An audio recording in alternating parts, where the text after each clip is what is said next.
Bienvenidos a Global Macro en Español, un podcast creado exclusivamente para impactar tu curva de aprendizaje en los mercados de capitales. Traído a ustedes gracias a Kaplan, Battlefield, Ideal Ratings, Kaya y The Hedge Fund Association.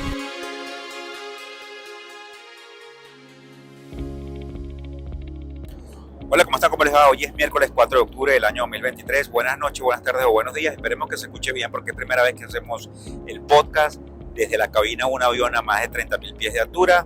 Vamos a una conferencia en el área de Escodel en Phoenix, donde afortunadamente hemos sido invitados a hablar en toda la parte que en inglés se llama Private Funds y tratar de poner el granito latinoamericano en la conferencia de todas estas personalidades que están en esta importante área del mercado de las inversiones alternativas. Recuerden inscribirse en factoreseconómicos.com. Esta mañana ya les debe haber llegado el newsletter, que por cierto lo revisamos conjuntamente con el equipo desde aquí, desde el avión.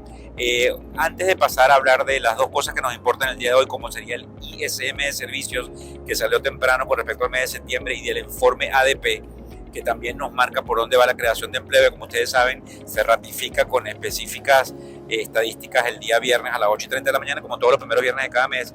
Debemos hablar de que debemos estar pendientes de la novela, como le llamamos en el Congreso americano, donde debemos tener nuestros ojos puestos en saber cuál va a ser el republicano que va a ser nombrado, pues esto trae a colación muchísimas cosas en el patrón político que pudiesen afectar o no el mercado de capitales. La otra cosa que dijimos el domingo en el programa institucional es ratificar el día de hoy. 75.000 trabajadores aproximadamente de la salud entran en huelga en una compañía que se llama Kaiser Permanente. Lo van a estar escuchando en todas las noticias durante las próximas horas. Y otra de las cosas que nos llama la atención es el hecho de que no se habían registrado tan bajas peticiones en el mercado de hipotecas desde 1996. Creo que ayer en el newsletter estábamos hablando de que la tasa a 30 años había llegado casi al 8% o estaba por ahí, aunque probablemente los papeles se están moviendo, como ustedes saben, en tiempo real. Hablando del ISM de servicios, aquí no hubo grandes sorpresas.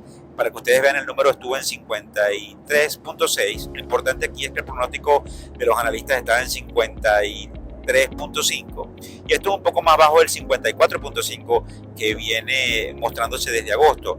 Ahora vamos a partir de esto en dos vertientes interesantes.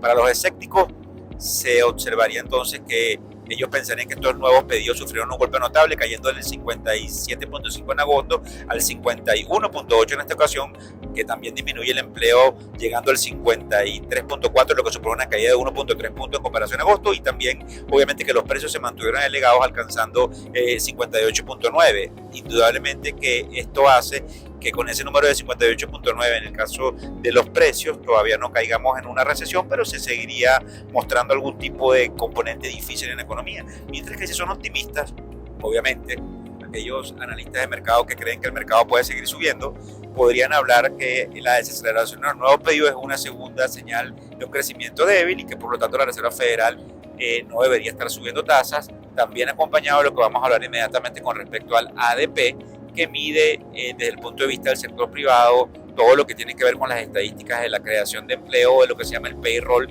que es la nómina, ¿no? También esto puede sugerir algo importante y quiero que tomen en cuenta, que es el hecho de que los papeles que han bajado de precio considerablemente, lo que quiere decir que sus rendimientos han subido, no se compaginan ni con todo esto. Pues a un menor crecimiento o al entrar en un borde un poco recesivo, pudiésemos, inferir que más bien esos papeles estarían a unos rendimientos atractivos y empezarían a subir de precio. Eso estaría por verse durante las próximas semanas. Pasando a lo del ADP, que es algo que nos concierne a todos los que estamos en el mercado, por el hecho de que tiene que ver algún tipo de correlación con el número del non-farm payroll, que es el número del empleo que sale los primeros viernes de cada mes a las 8:30 de la mañana, hora del este de los Estados Unidos. Es importante que entendamos si lo que sucedió esta mañana es el cambio de una tendencia significativa o fue una anomalía puntual. Fíjense ustedes, el informe sorprendió a los mercados esta mañana, se quedó muy por debajo de las expectativas con tan solo 89.000 empleos agregados en comparación de los 150.000 que los analistas de Wall Street habían anticipado. Para poner en el contexto, la cifra de agosto tuvieron apenas una revisión mínima. Cuando salen todas estas cifras, como la que salió en agosto con respecto a julio y la que salió en agosto con respecto a julio y la que salió ahora en octubre con respecto a septiembre, hay una revisión mínima allí en la otra, donde obviamente pasó de 177.000 a 180.000. Estamos hablando de que la calle esperaba, o la calle, cuando digo la calle son los analistas, 150.000 y cayó a 89.000. Ese es un número que no se había visto desde enero del 2021. Es decir, es una creación débil de empleo.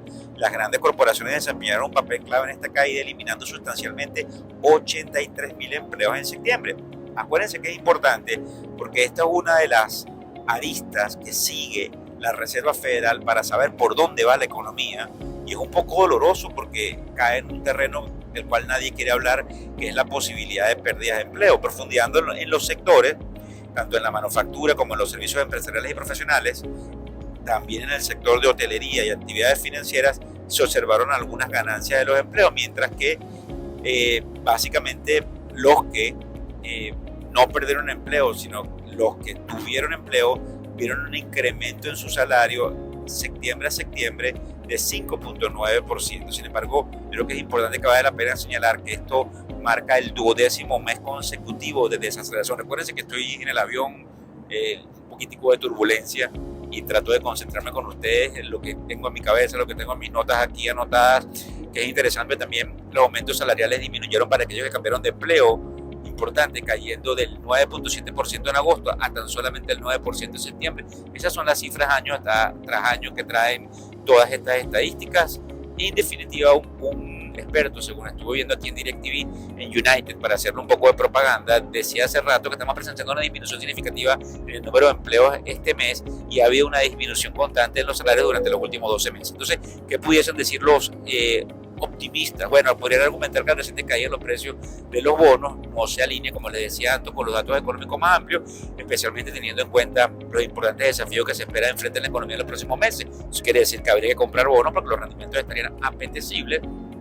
También, según dicen estos optimistas, podría sugerir que este informe de la ADP podría marcar el inicio de una disminución de empleo, lo que podría conducir a un notable repunte, nuevamente repito, de los bonos, para una posterior caída de los rendimientos. Me sube el precio, me cae el rendimiento, y obviamente estuvimos viendo estos bonos a 10 años que, como llamamos en general, por encima del 4,70 y tanto %. Por otro lado, los pesimistas entonces dicen o argumentan que los datos del ADP y del Departamento de Labor, que son los que salen el viernes con el famoso número del empleo, o lo que en inglés se llama el non-farm payroll, no han sido consistentes últimamente, y destacan que el aumento en los rendimientos no se debe únicamente a los datos económicos, sino a que se está influenciando por el creciente desequilibrio que hay en el mercado de los bonos a raíz de los déficits, y que esos déficits crean un cierto problema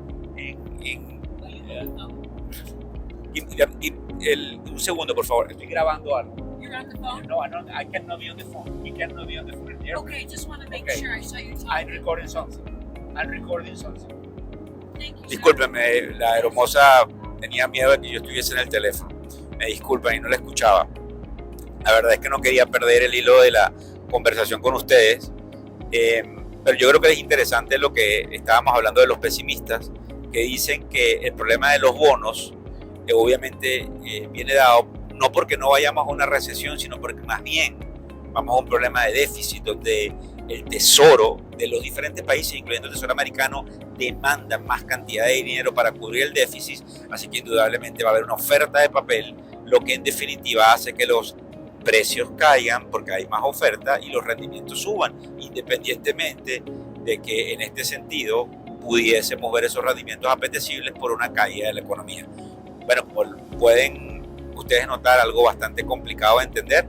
Les damos las gracias a todos los que nos siguen en todas y en cada una de las redes sociales, y fundamentalmente vamos a tratar de hacerles llegar todo lo que veamos en la conferencia, porque ahí hay una cantidad de personas que están opinando sobre por dónde pudiese ir la economía, y nuestra labor desde la tribuna de factores económicos es llevarles esto de primera mano.